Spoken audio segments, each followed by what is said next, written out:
Hi guys, welcome back to Chess Matthew. So on this video, we will tackle about the Caro-Kann defense. So before we go to the side opening, let us solve first this puzzle. So it is actually now black to move because the last move of the white here is a capture on a a3. So before we solve this puzzle, let us track down first the position of the king.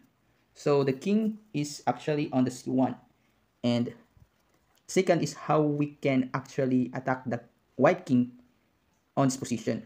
So we can see on this position that the king can actually be checked on this diagonal from h6 to c1.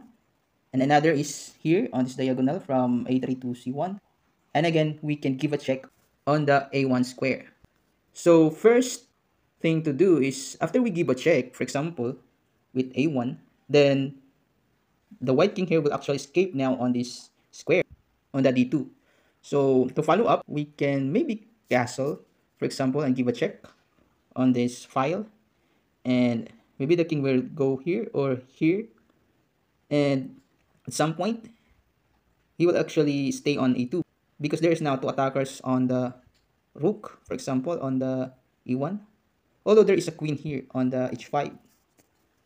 So after king to e2, then what to do next? Maybe to give a check on the e5 square, but there is actually a queen here staying on h5 and eyeing to give a defense to this e5 square. So first thing to do before we give a check is to move our bishop first on the g6 so that we can show away his queen and to be out of the control on this horizontal, for example, in this position, because the queen cannot stay forever to control the squares because it was actually totally defended by the black pieces. So the queen here was forced to move. Maybe, for example, after queen to g4. And after queen to g4, we can now give a check on a1 because we can later on give a check on e5 as a follow-up. For example, after queen to a1 check, and then we can now castle to give a check. And for example, after king to e2, then there is now a queen to e5 check. And after king move to a safe square, we can give bishop h5 a control on this diagonal to d1 and attacking the queen. Although the white here can actually do some desperado move after rook takes to d8 giving a check, but after a recapture of our rook from h8, again there is still an attack on the queen. So for example, after queen moves, hoping for a queen trade, but it is actually game over now because there is rook to d1 checkmate. So the king cannot escape the check, cannot capture the checking pieces, and he cannot even cover the check from the d1 square. So now we will go to the Caro-Kann defense. So the set opening start with the moves of e4 and after c6. So this is now the Caro-Kann defense. So the black here actually intends to support his d5 push because, for example, if the white here actually tries to capture the d5, then there is a recapture from the c pawn. And again, maintaining the center. For example, after d4, d5, let's say for example after a capture, then the black here has a pawn majority on the center. So after d5, the white here tries knight to c3 to support his e4 pawn, but we can immediately grab that pawn because after takes and knight takes to e4, we have bishop to f5 with a tempo of development and again attacking his undefended knight. And again, after bishop f5, actually solve our problem from our light square bishop because later on we can push our e6 pawn and maintaining the activity of the bishop on the f5.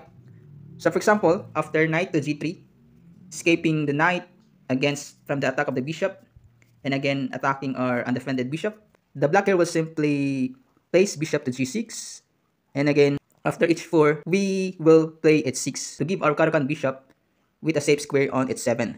So for example, after a developing move of white after knight f3 and knight f6, although the white here can play knight to e5 to attack our bishop, but we can simply retreat our bishop to a safe square.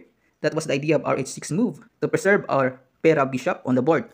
So after bishop to c4, trying to give some two attackers on the f7, with only one defender and with an idea of giving a fork technique, but we can simply block that idea with e6. So after queen to e2, trying to give some threat, for example, after a natural move of knight b to d7, but there is now a checkmate. After knight takes f7, giving a fork, and after we grab that knight, and after queen takes to e6, giving a check, and the only move is to play on g6 square. But after king to g6, it is checkmate now, because the king cannot escape the check, he cannot cover, and he cannot capture the checking pieces on the f7, because it was actually supported by the bishop on c4. So after queen to e2, as black here, we should play the move knight to d5 to stop that idea, and after bishop to b3, maintaining the pressure. For example, if the knight will be moved out on the d5 square. For example, if the knight will play knight b6 and still there is knight takes f7 and a capture on e6 idea, for example. But as black here will play knight d7 and after bishop to d2, trying to go with queenside castling. But we can simply grab that knight, for example, after queen takes e5, knight f6, and again with an idea of playing bishop d6 maybe at some point to have a kingside castling, for example. But the white here plays the move knight to h5, trying to have some exchange of pieces, but still there is knight takes h5, and after queen takes h5, the black here wins a pawn after queen takes to d4. And again, with an intention to capture in the future the undefended pawn on b2. But here the white actually castle on the queen side. That actually gives some idea from the black here to play bishop to a3. The idea is to give a checkmate on the b2 square. So the white here plays bishop to c3 to disconnect the connection of the queen and bishop to this b2 pawn, but still there is queen takes c3. Let's say, for example, after this bishop to a3, if the white here will immediately capture that bishop, then it is checkmate on a1.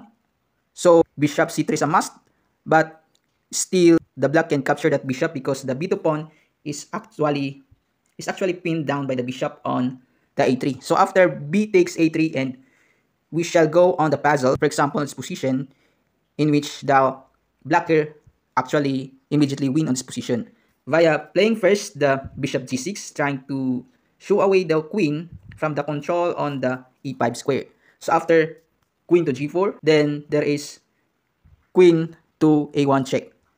Let's say, for example, if the white here actually tries another move, for example, after queen f3, but there is a simple queen takes f3, and after a capture with g takes f3, then there is a simple move of king to e7, and it is very easy for the black here to win this endgame with a shattered pawn of white.